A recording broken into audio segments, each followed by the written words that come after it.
near far. We done did it. Hey, are we live? Are we going? We are live. Hey, look at that. Allegedly. We are here. Wow, that button says in stream. That's weird. Don't touch that though. I'll do my best.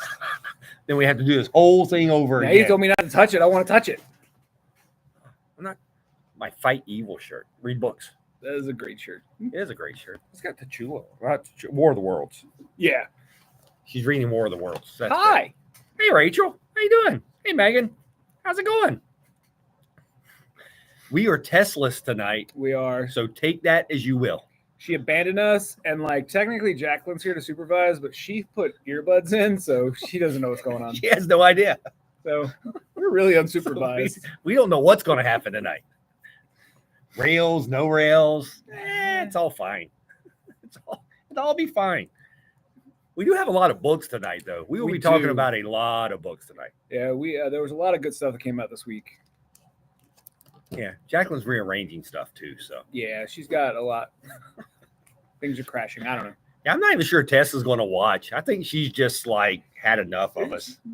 She was like, sleepy, go in bed, bye. I'm paraphrasing the text I got. Yeah. If you don't know about Tess, she likes to do a lot of things. And now she's camp counseling. Yeah. Which is a lot of things. My head angles this way a lot. Have you noticed that? I thought we were just going to snuggle. I think my hinge is broken. Need to bring it back. Next week we'll have to strap it.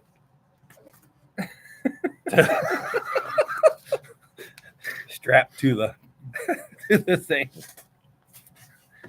Oh, the Empire building's working well. We're getting all kind of stuff actually going. Yeah, we did. We'll have lots of stuff to talk about soon. Yeah, we're getting together Thursday to work up some details and get some stuff going. Hey, Kelly.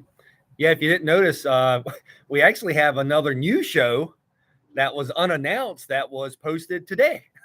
3.5 hours ago, I think. Yes, it is. So Jacqueline and Tess will be doing a monthly show about the graphic novels that they have read for the month. So it is out there posted now for your YouTube viewing pleasure to see what they read for the month of June. Yeah, right? We're in July. Yes, for June. And it's called Unwrapped. So RCX Unwrapped. So we've got all kind of stuff going on. And then, actually it was a very nice surprise. So, and that'll be happening monthly and just getting posted. We don't really have a day for that yet because they'll just be doing it when they can. So they'll do like the July stuff at the end of July, 1st of August, and it will just go out there. So, and then we've got our stuff going. And so Jacqueline and I will be doing another video tomorrow that's actually it will be our first what show is it? Anthology. So thanks. You're welcome. And so I need a list. I'm going to make a list every week so I won't forget stuff. Jacqueline and I, so we're doing, if you've gone out to like Instagram or Facebook, we're doing like a summer reading, not challenge, but it's just, hey, these are good summer reading books. So we're going to actually do a whole video of all those books basically tomorrow that will get posted Friday. And that will be our first anthology that's out there. So we're putting some stuff out there ahead of our September date. But like, once again, September will be still our RCX media switch. Yeah. Or, I mean, that's when like Tommy and our new show for Cancel a Box and stuff like that will be out there. So that won't be out there before September. So. Yeah. But we will be working on that Thursday. Yeah. I'm excited. What better way to spend 4th of July than working on stuff? The 4th of July. I'm already getting junk mail at home for RCX Media. Really? Yes. I got junk mail today. Wow. That was fast. It's fast. You make a company one week and the next week you get all this junk mail. Jeez. It's amazing.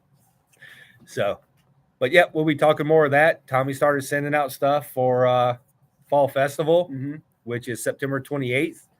So we'll have a whole calendar list of stuff going out there. And tomorrow I'll be making like the Facebook event for our EC launch party on August 10th, which I'm super excited about. I've seen a bunch more pages and stuff from the EC books, and God, it looks so good. Yep.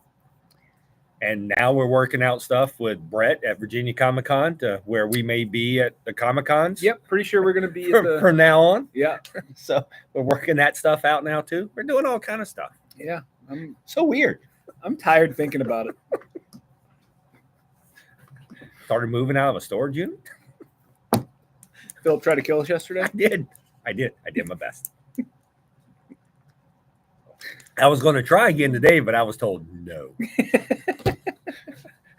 Jacqueline goes, no. Fine. It's all fine. So, but yeah, all kind of stuff going on. Want to talk books? Let's talk books. First thing we're going to talk about, which took us both by surprise. It's not my pick of the week, and it's not Tommy's pick of the week, but is the biggest surprise book of the week. I agree. Absolute Power #1, the official #1, not the fake #1 that was here 2 weeks ago. That was the Absolute Power #1 zero kickoff. Yeah. Weird book. This is actually Absolute Power #1, and wow, it is Mark Waid and Dan Moore. Which honestly. Which I didn't have, honestly, with the team, I was like, do I really care? And wow, did I care? I should have known better. It's Wade. Historically, DC's editorial gets in the way of their creators when they do events. And it almost feels like they just got out of the way and they're like, you do your thing, man.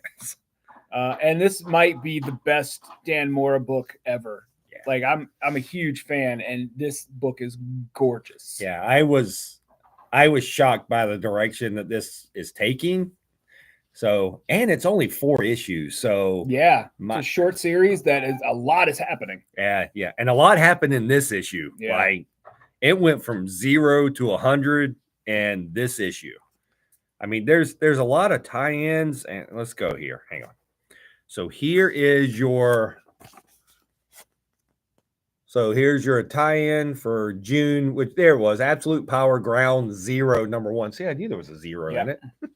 And then it was a tie-in, and then you have your Absolute Power, your Task Force, all this stuff, and then your other tie-ins, which we'll get to Batman 150 in a second.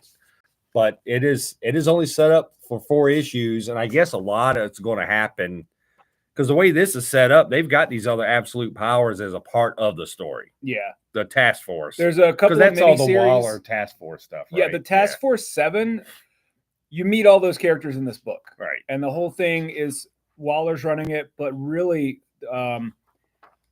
Failsafe, which is the robot that Batman built to protect everybody from him. I don't know.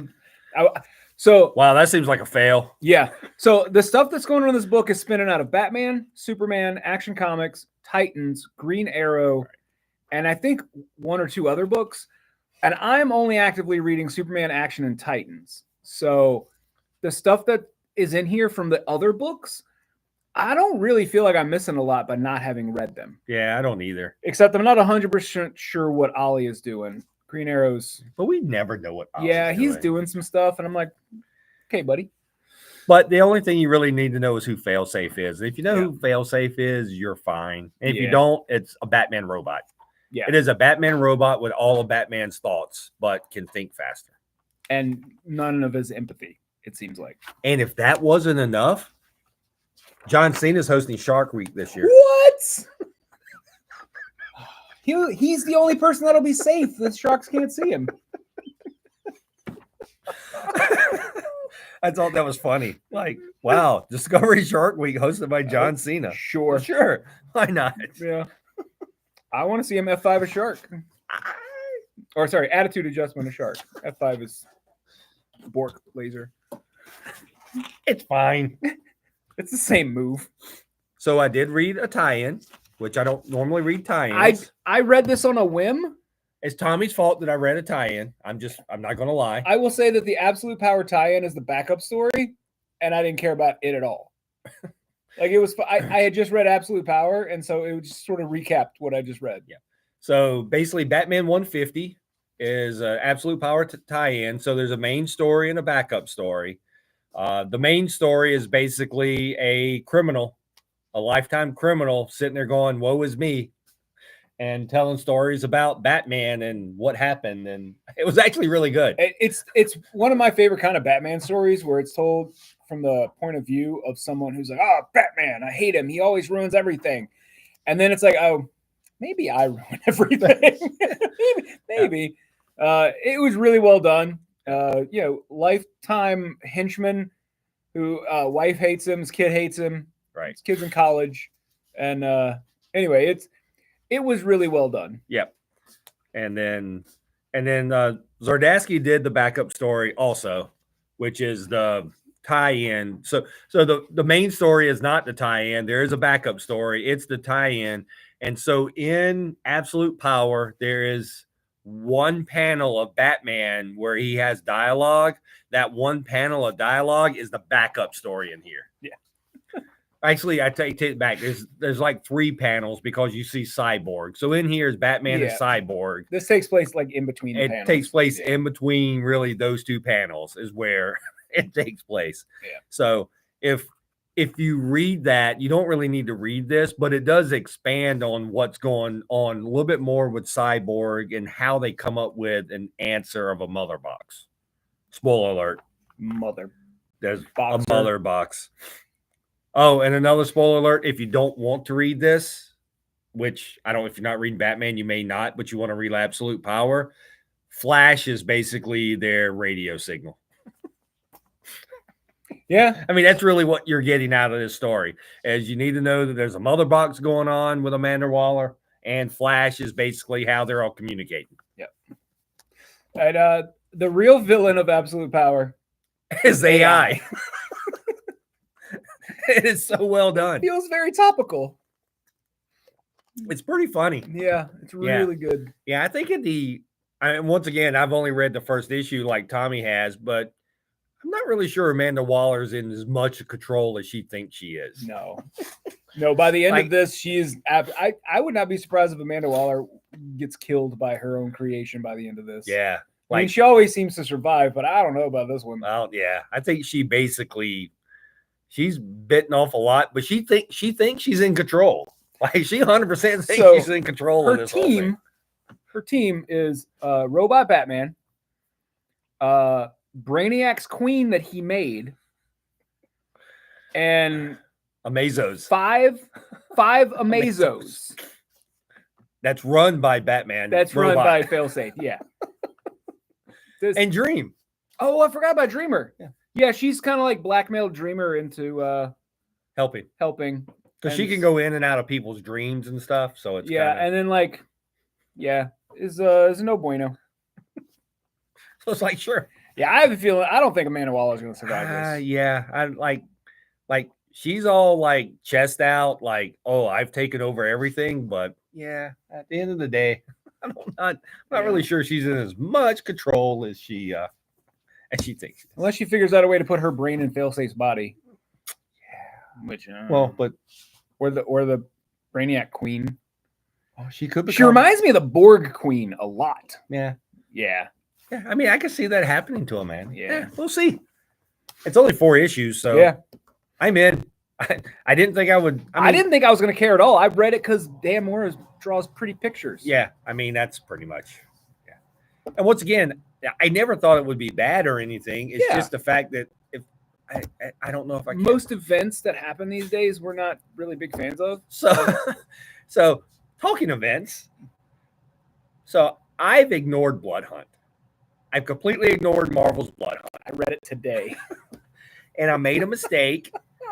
And because of a certain character, which we'll talk about later, which we probably should talk about this then. Well, I'll talk about it now because we're talking event books. Yeah. I kind of ignored Blood Hunt. Same. But then like something happened in 4 and I'm like, well, I should probably go at least read 4. And so then I read 4 and I'm like, well, crap. So here's another event book that I actually liked. So he told me everything that happened in book 4. So today I got all 4 issues and I sat down and read all 4 and I was like, holy crap, this is really good. And I don't know why. And like, I'll be honest, like I've been reading a lot of Jed McKay books mainly because of Moon Knight. but I was like, do I really care that he's doing an event book? And Yeah. honestly, I do. Yeah. And I didn't want to. I think the red band super gory gimmick was sort of off-putting to me. I'm like, I don't really care about that. So I didn't read like the red band versions. I just read the regular versions. And Well, you don't need the extra blood. Yeah, or I mean, beheadings like, or yeah. whatever.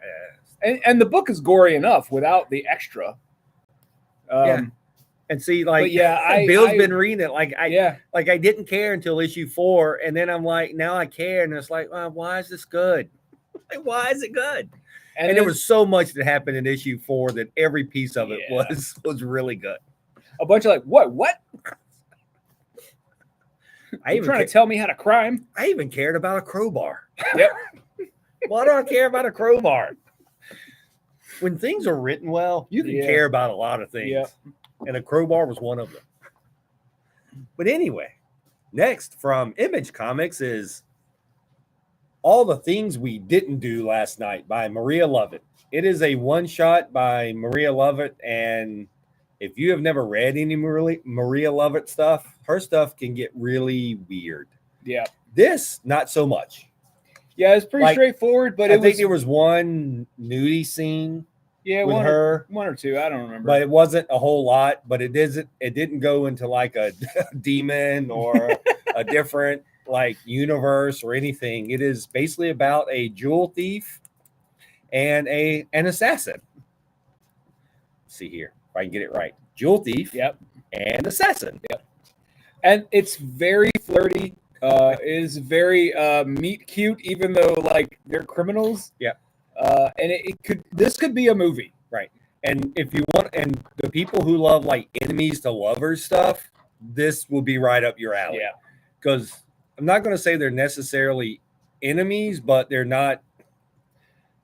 using each other at the beginning. So they're not enemies, but they're not friends. But it is definitely an enemies to lover type book. And it is this one shot. And it's very tightly written. Yes.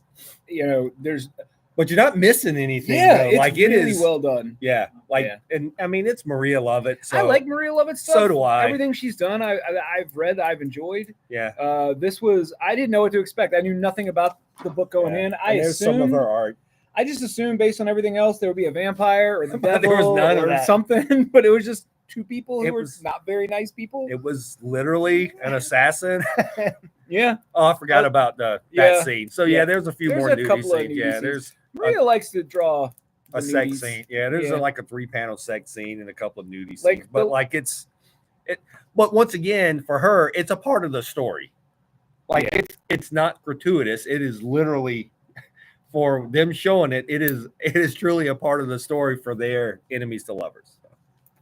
So once again, I enjoyed it. I always enjoy your stuff. Yeah. This isn't the cover, but next up is Space Ghost, number 3. There, number 3, right there. So the first 2 issues of Space Ghost was kind of a getting the team together, and so now we're on our revenge kick. And this feels like they don't say it in here, but it feels like some time has passed in between issue 2 and 3. Yeah. And Space Ghost and the kids have really gotten to be a pretty good team. Right. And really care about each other. And Space Ghost is bossy. So there's a little bit of Batman in him in that sense. But at the same time, he's letting the kids learn. Mm-hmm. Like he's deciding that, you know what? I'm going to let them make some choices, good or bad. He's like, that seems like a bad idea, but you do, you kid. You know what? I got your back. Because everybody has lost something in this book. The backstory origins in this has been really good. The art, I thought, has been really good. I've enjoyed everything in this book. And I'm not saying it's a mature book, but it's the most grown-up Space Ghost I've ever seen. Oh, by far. It like as far as the sophistication of the writing and the story and everything, it's really it's better than any of the Space Ghost stuff. We're only 3 issues in, but it's way better than anything I've seen. Oh yeah, it's by far the best. I guess for me, I like ships. People who have listened to me talk, I like ships. So Space Ghost ship from years ago, I love, which we still get the same ship. Yeah. but it is definitely the Space Ghost that I've been looking for my entire life that I didn't know because I only had the animated series, right? But and the end of the issue, next issue, Brack. We'll see if he's a lawyer. I cannot imagine he's going to be a lawyer in this. But yes, we are supposedly getting Brack. But man, this has just been really good. Yeah. Like it is, if you want a good sci-fi book, this is a good sci-fi book. It is. Like if you don't want like anything overly complicated or, I mean, it's not saga, but it's not, it doesn't have those kind of overtones, right? It's not meant to be. It's also like a found family. Yes. So which like, is probably another reason I love it. Yeah. Sci-fi found family and like really interesting characters. Yeah. It's so good. I've enjoyed, I'll be honest, what this is Dynamite, right? Yeah. Yeah, I've enjoyed almost all the new Dynamite stuff, which is really weird because I've gone from reading almost no Dynamite stuff to reading a ton of Dynamite stuff. Same. Like, I mean, before, like the Red Sonja stuff was okay for me. I mean, it was Red Sonja, and then we had the Warlord from Mars stuff and Sheena and things like that, and it was, I mean, like the back to the good girl art type stuff. Yeah, I had somebody come in the other day, and we were talking about all the like gargoyles and all the other and the duck stuff that they're doing. Just keep going with that. And he was like, "Wait, Dynamite? Aren't they the ones that put all the boobs on the cover?" And I was like, "They are. They are." I was as surprised as you. Yeah. Like I did not expect Dynamite to be the people that are resurrecting my childhood. And doing it well. Doing it well. Yeah. Like Space Ghost is probably a top 5 book of mine right now. Like by far. I don't think there's been this many good licensed books out since sort of like the early days of Dark Horse doing Star Wars. Yeah, I'm like, if you look at the Skybound Energon universe right now with Transformers and we'll talk about that and next. Freaking Mad Cave with Dick Tracy. Why? And now is so good. And now Gotchaman. Yeah, and Gotchaman. They're doing Gotchaman, but why is the Dick Tracy book so good? I'm telling you now, people, if everything that you ever knew about Dick Tracy is nothing. This is a purely detective book using these characters in a way that you would be watching your SVU. And it's it's a little bit pulpy. It's very crime noir. But it feels, yes, I don't know. It's really good. So this week, also from Dynamite, is Thundercats Cheetara #1. It's my pick of the week, and it is your pick of the week. It is. It's got out of order. Well, sorry. It's fine. This should have been next, but anyway. Oh, I know. I moved it because we were talking Dynamite. Yep, Dynamite. So anyway, if you haven't been reading the Thundercats book. The Thundercats is basically taking place on New Thundera right now, and it's going through that whole process. But this is actually going back to Thundera, where they're all a lot younger, and Lionel is still a cub. He is very young. He's like, I would say he's like 5. Yeah, maybe. Yeah, we get basically Lionel when his mom was already dead, and his dad has already been injured from all the battles. So Cheetara is kind of really who's taking care of him with Jaga. So it's really Cheetara and Jaga taking care of Lionel on Thundera, but they're all way younger. We get to see a much like Panthro is kind of skinny. Yeah. And then Tiger is sort of like got the hard eyes for Cheetara. Yeah. But they all look so young. They've done a really good job. And like the last issue of Thundercats was just Cheetara kicking the crap out of Lionel while giving us exposition, which was a great way to do it.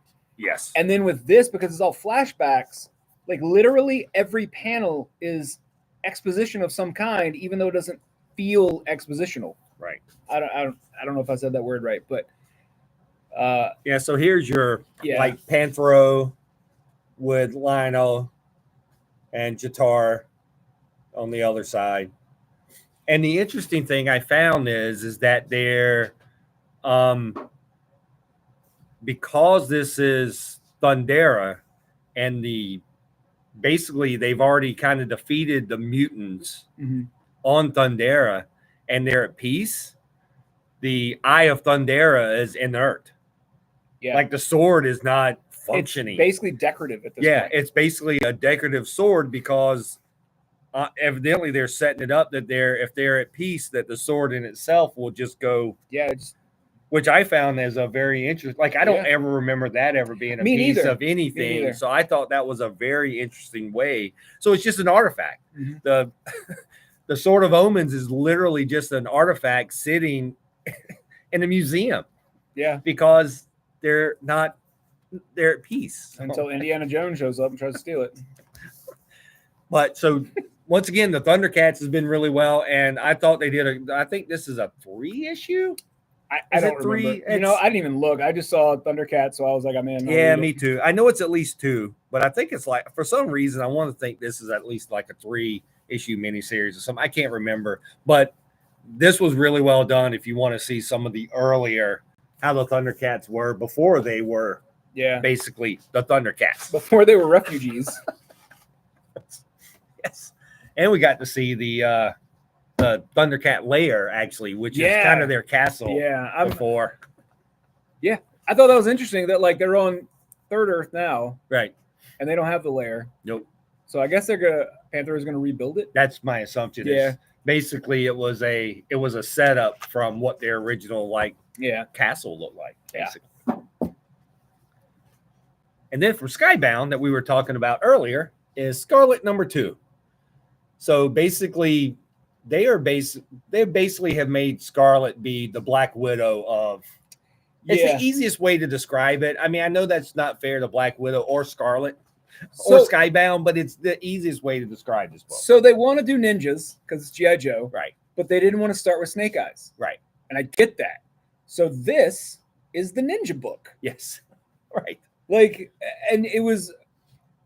Came from a little bit of unexpected place. I didn't expect Scarlett to be the one dealing with ninjas at the beginning of all this. She is. Yeah, and they're doing a lot of backstory stuff with her and their relationships and why she's there and the reasons. And this is taking place before this, right? Even now is taking place before I think the Duke and stuff. Yeah, well, this should be before that, right? Because we saw Stalker in the first issue, and I can't remember. Yeah, but this is kind of it honestly. I think this is going to lead after this. Will be leading into her with Duke and G.I. Joe, but it feels like it's taking place a little bit before that. They did announce we're getting a proper G.I. Joe title in November. Yeah, and that is also Daniel Warren Johnson, who is writing Transformers. So he will not be drawing G.I. Joe, but he will be writing. So he'll be writing Transformers and G.I. Joe. So when that crossover finally hits big, it's going to hit big, which I imagine will be. I imagine that will be our next summer. And if you're a G.I. Joe Ninja fan, we get the Hard Master, the Soft Master, Storm Shadow, Jinx. Like, there's a lot of ninjaing going and blood. on. See blood on her hand. Blood. Say it isn't so. Yeah. So I enjoyed it. It's basically just the next level of taking Scarlett of who she is, which is basically making her more of. Well, I guess they kind of went ninja with her and a lot of the other G.I. Joe stuff, but it took a while. And here we're just basically sitting there going, "Hey, you know what? We're just going to do." Even the second issue, it feels like I don't know if you remember the Jennifer Garner show Alias. Sure, it feels a lot like Alias. Yeah. She's got the mission that she's on, and then she's got the mission that she's on for herself. Correct. And they do sort of overlap and intertwine, but like she's got priorities that maybe her handlers aren't prioritizing. And she's 100% Scarlett. Yeah. Like it is like when you looked at G.I. Joe, you always looked at Scarlett as like one of the top best fighters. They did not change that at all. Yeah, she's awesome. like if you were to rank them on the G.I. Joe team, if you had Snake Eyes, she was #2. Right now in this universe, she would be #1.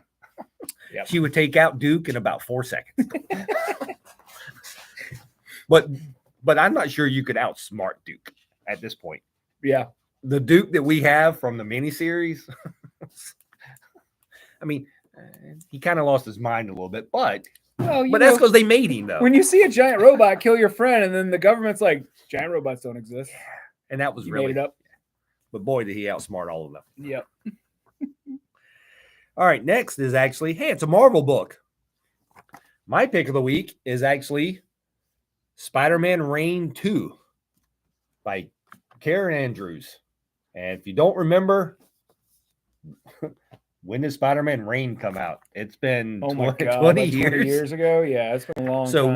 we are basically revisiting Old Man Peter again in that universe, and I think he's given us an Old Man Miles.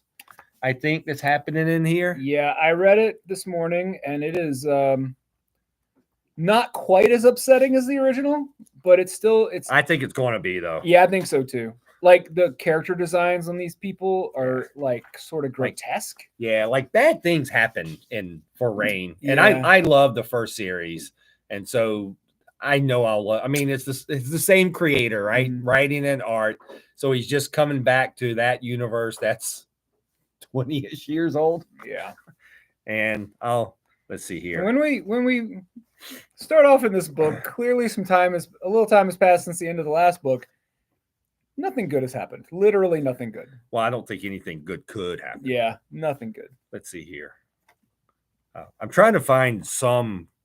You don't see Miles till the very end. Yeah, here I'll kind of show you the old Peter and I guess the new Black Cat. Kitty Cat. No, I think she says her name is actually Kitty Cat. Kitty Cat, yeah, it is. Like but basically, it's And she mentions her mom a few times, so I assume her mom is Felicia. But yeah, that was my assumption. Is why I said the new Black Cat. Yeah. So this was basically, I guess, years ago when it came out. This was kind of the Dark Knight for Spider-Man. And some of the guards, like the bad guy guards in this, remind me of the mutants from Dark Knight Returns. Yeah. 100%. Yeah. So I like things like this because once again, it's just kind of like an Elseworldish type stuff. And so I like Elseworldish type stuff. So. And then I know this is Tess's pick of the week because Tess actually finally read this. We finally broke Tess down. Poor Tessa Boo. We finally broke her down to we're actually getting her to read some regular superhero comics. Yeah. But to be fair, I'm only pushing her towards stuff that would fit into what she would like. And we sort of ruined her by giving her the best things first. So she read Ultimate Spider-Man and she read Invincible, and now everything else is going to be a letdown. Yeah. So we're kind of, like things like we know she won't like. We're not pushing her toward it. Like she's not going to like Batman. It's just not Tess. But out this week is also the first trade for Wonder Woman Outlaw, which is the new Tom King Wonder Woman. And it is the first, it has Wonder Woman 800 in it and issues 1 through 6, which is just amazing. Oh, God, this is the best. So, like we decided when the last issue came out. Issue 10. Issue 10. This is currently our favorite run of Wonder Woman ever. Yep. Tom King could ruin it. I mean, he could mess it up, but I don't see how. But after issue 10, like up through issue 9, I still had Nightwing as my favorite superhero book coming out. And issue 10 changed it. Yeah. Now, I still think Nightwing is probably a close second just because it's a longer run. There's been no disappointment in Tom Taylor's Nightwing at all. But I still have Titans with Tom Taylor. So, and we've got 3 issues of Nightwing left with Tom Taylor. I think it's more than 3. No, I guess maybe it's only 5 parts. It's only 5 parts. We got the first 2 parts of. No, it's only 5 parts. No, it's almost gone. So sad. But so this is 7 issues in here. Like I said, it's Wonder Woman 800, and then the first 6 issues of Tom King. I don't think it's all of Wonder Woman 800. I think it's just his story. I think it's just Tom King's story. Yeah. Well, it says collecting stories from 800, which is the Tom King story in 800, which is all you'll need, which is all the Trinity stuff. It's really where you get your first appearance with Trinity was in issue 800 with Tom King. Man, that book is good. Yeah. And then, because no one asked for it. All right. So let's talk last week. Let's go back to last Tuesday. Go back to Blood Hunt number 4, right? Mhm. I don't think it was Tuesday. I think it was Thursday. We found out on Thursday. Oh, is that when it was? Yeah, I don't.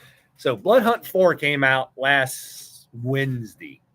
And when Blood Hunt 4 came out on Wednesday, we got, and it may have been, it wasn't before Blood Hunt 4 came out. Yeah. So it was either Wednesday or Thursday. I have a feeling it was Thursday. I can look it up. It's not that important. Yeah. But they were like, hey, we're going to do a book. And good luck. Right? That's what we were told basically by our distributor partners. So on ordering a book. So basically, everybody watching this probably knows how the system works. We have the initial orders due, and then about 4 weeks before the book comes out, we have our final order cutoff, and that's when we order the books. Right. Except for this one, where when they announced it Wednesday or Thursday, they were like, go in and order it now so you can have it next week. Hopefully have it next week. There may be some stores not have this next week. Yeah, I imagine that like the people who are like one-man shows, who basically are the only employee is usually the guy that owns the place, and they don't have time to read 300 emails a day. Or look at Facebook all the time. Or be on Facebook. So like they won't have this book. I think a lot of shops are going to just be missed out on this book. Now, I would imagine that you will not have that issue in Richmond. Richmond is not set up that way. So Richmond pays attention. So if you shop at any shop in Richmond, you should probably be okay tomorrow. Yeah. But hey, it's Moon Knight Fist of Khonshu 0. So we got a 0 issue that we just found out about last week. Tommy ordered. Tommy saw, but I messaged Tommy because I'm a Moon Knight fan. So I saw it because I have an idea for Moon Knight. Marvel put out a press release and we found out about it at the same time everybody else Everyone else did. That's right. Yeah. They're like, hey, we're going to do this. So if you're a subscriber on Moon Knight, you will have this in your box. We do have a few. We ordered it like a regular Moon Knight copy. I'll be honest. I ordered a few extra copies. I didn't go crazy. Yep. But so this is, so if you didn't know, before Blood Hunt came out, Mark Spector got killed. Moon Knight couldn't resurrect. I mean, Khonshu couldn't resurrect him because he was imprisoned. Mm-hmm. So now with Moon Knight 0, we're getting Mark Spector back. Whole big thing happened in Blood Hunt.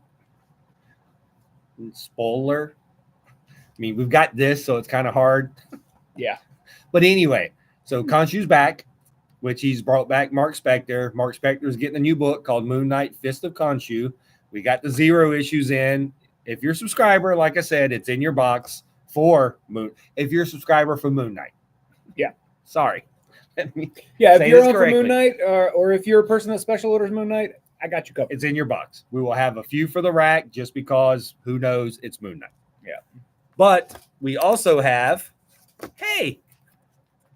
we have variant cover for Moon Knight 0. Super secret variant. It's a super secret variant. And yes, that says $15. I don't make up the rules. The day that this was all announced, where it was Wednesday or Thursday of last week, people were on eBay pre-selling this book for like $200. Yeah. And it comes bagged. It comes bagged. Yeah. Also. I mean, this is a bagged and board, but it already comes back. Yeah, it's probably bagged because it's a super secret. It's a super secret. So we do have a couple of these that will be on the rack come tomorrow. So, and just like all our variants, first come, first serve. They're on the rack. They are on the rack. But we did get our Moon Knight 0s. Hooray. So, yay. Well, that goes in that stack. Sorry. Sorry, Charlie.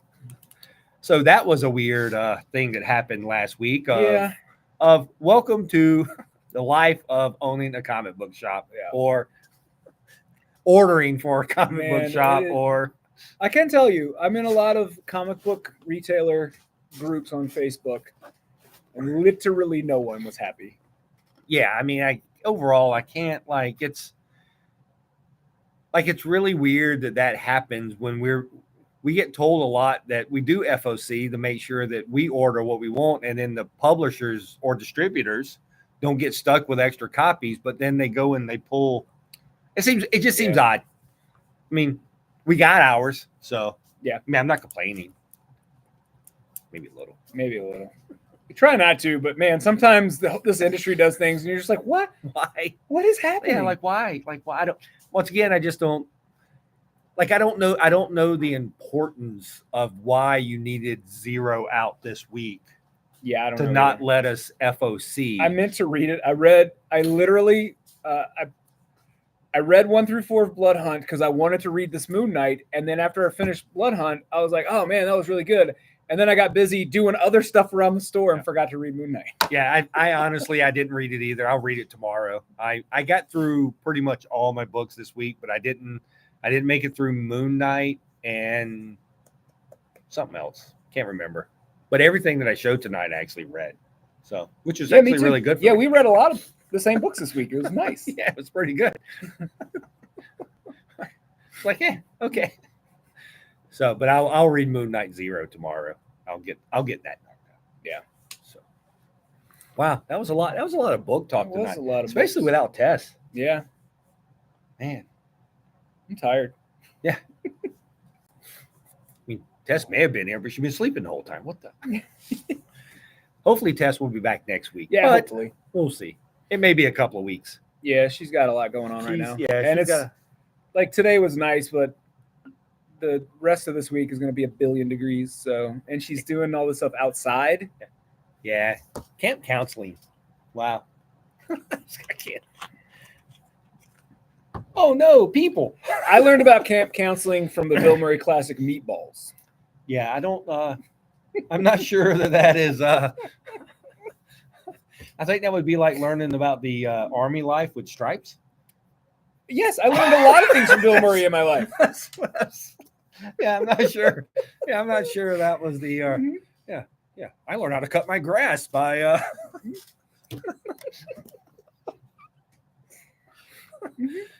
Yeah. Sorry. Learned how to fight a groundhog. I learned how to shoot giant marshmallow people. Bill Murray taught me a lot. Yeah, I guess so. He taught me how to love lasagna and hate Mondays.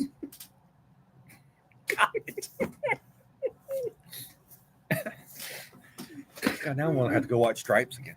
Oh God, I haven't seen that in forever. I hadn't either. Man, I imagine it holds up though. Right? I hope so. Like it is just. I'm sort of afraid to go back and watch a lot of those movies because I like 10 years ago I went back and watched Revenge of the Nerds, and I was like, oh no. Huh. Yeah. Yeah. Well. Yeah. That yeah. Revenge of the Brian. Nerds does not. All right, Brian, we're gonna hold you to that.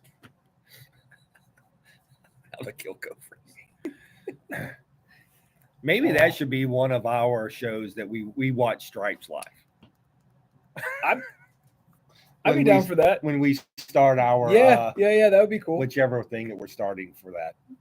That's Twitch. Yeah, that. Phoebe was making fun of me the other day because we'll get on it. You'll be like, "Hey, what is that thing?" Guys, we're doing stuff we don't know. We're old. Leave us alone. There was I don't know if they're still on. There was a radio morning show called John Boy and Billy. I think they're still on, but and not here. When I listened to them 100 years ago, they had a segment on called "Old People Doing Stuff," and that's us. That's us now. RCX 3000. That will be our Twitch channel. So yes, we will. You know what? We will write that down. That's one of the things that Tommy and I want to do is we want to watch movies and make comments on it. And what better way? Yeah, to do than like Stripes. Yeah, that would like stuff like that. That would be really good because it's been years since we saw it. And then we can. I'd be worried it'd be a little boring because we're gonna get sucked into the movie. We'll figure it out. Everyone would just watch it with us. Watching us watch the movie. We're just like, hey. But I think that's what we'll do. We're already talking about that. So yeah, like a part of the whole RCX media thing that we haven't really talked a whole lot about. We will be getting Twitch and we will be doing Discord. We were doing both of those. And we remembered the names of them tonight. Ha! Yeah, but I don't know which is which. I think Discord is the one where it's more like the old IRC chat. Yeah, the old chat stuff and all that. We'll be chatting a lot and all the time. And the Twitch is what we'll be doing, like stupid movie stuff and I guess building Legos. I think we should both get a Lego set and have a race. Oh God. I would probably lose. I have to constantly take my glasses off to like.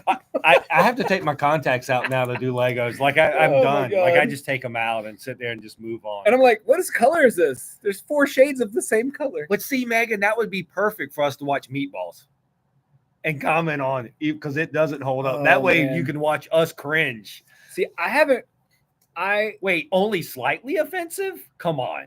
Meatballs has to be way more than slightly I don't offensive think now, I ever right? saw it uncut. I think I only ever saw it edited for television. Oh, really? And not since I was like 12. See, that's what we've got to watch the ones that's very uncomfortable. Like Revenge of the Nerds is very much like we don't know what consent means and people are okay with it. Well, I mean, when you go back and watch like 16 Candles and stuff, Yeah. like the movie's still good, but there's parts that is. Yeah. Well, what the hang on. Hanging on. Keep people entertained. Oh no. What do I do?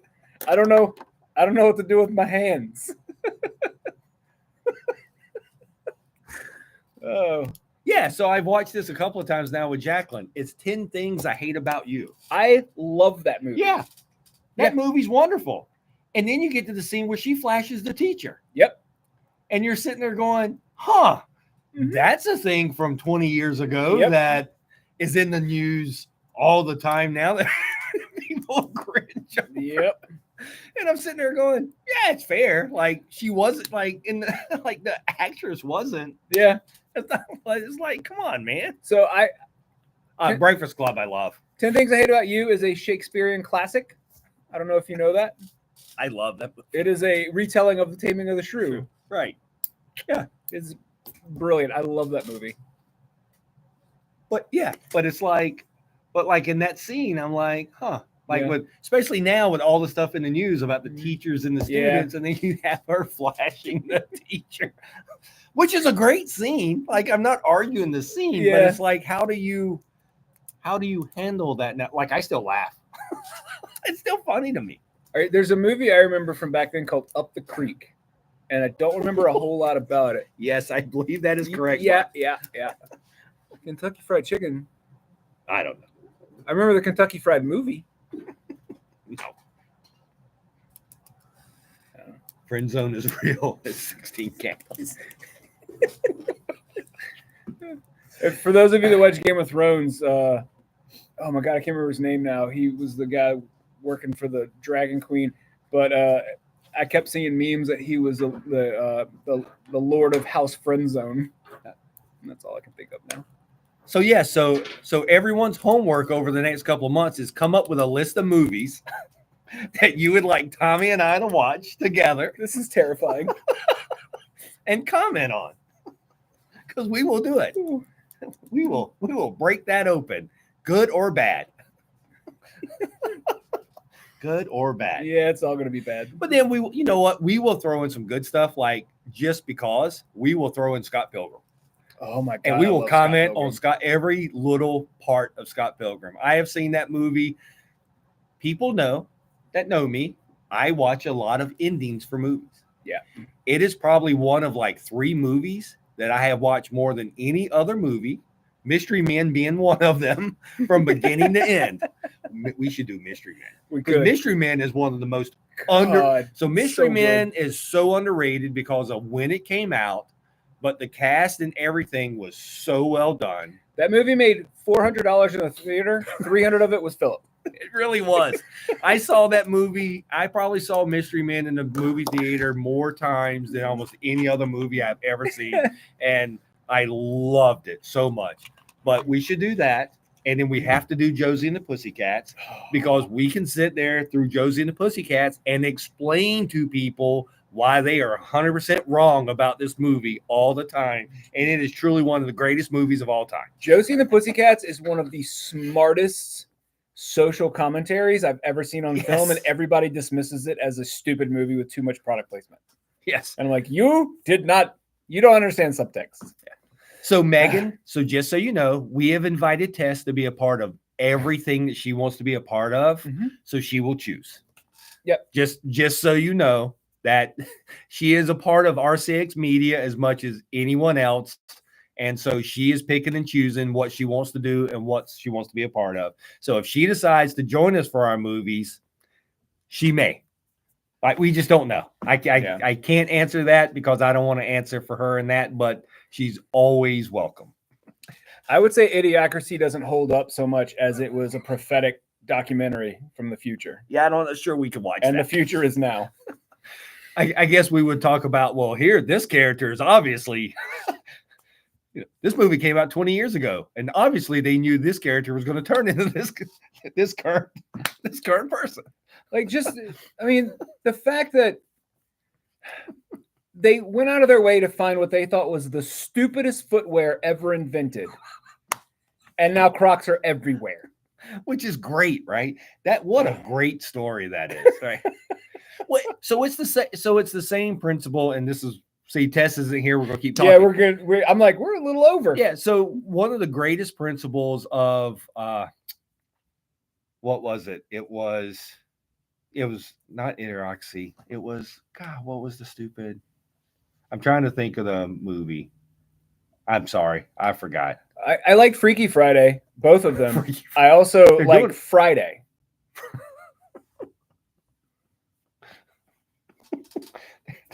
You get fired on your day off. Stealing boxes. So, but I'm glad someone else liked Mystery Men. Yeah, I love Mystery Men. Mystery Men is so good. The spleen. Oh my God. What a great, at the time, what a great cast. It's Paul Rubin's second greatest role. Yes. The first of which being whatever his name was in Buffy, the movie. Where he spends the whole movie dying. He's like,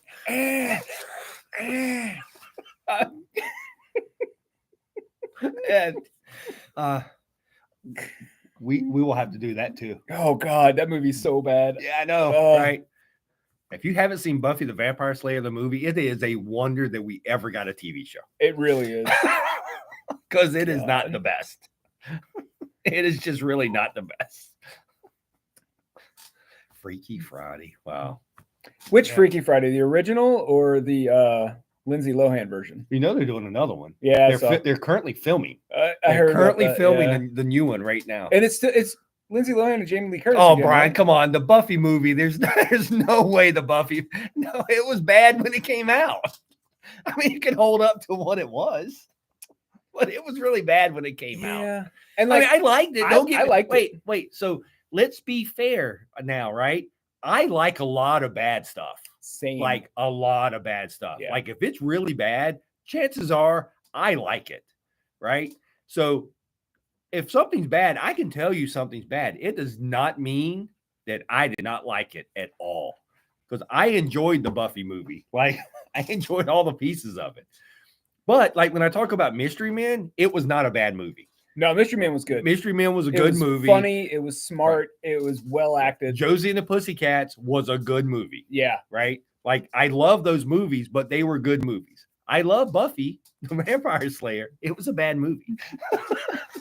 I'm just saying. It was. Would I watch it again? Absolutely. Yeah. 100%.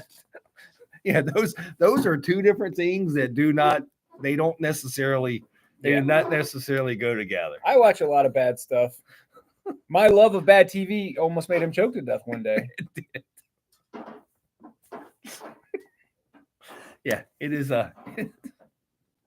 it is. All right, we are way over. Yeah, we're like 8 minutes. We're not way for a non-test episode. That's fair. We're not doing too bad. I'm really surprised that Jacqueline hasn't stopped cleaning though. Well, she's redoing her rack over there and come and yelled at us completely. So, all right.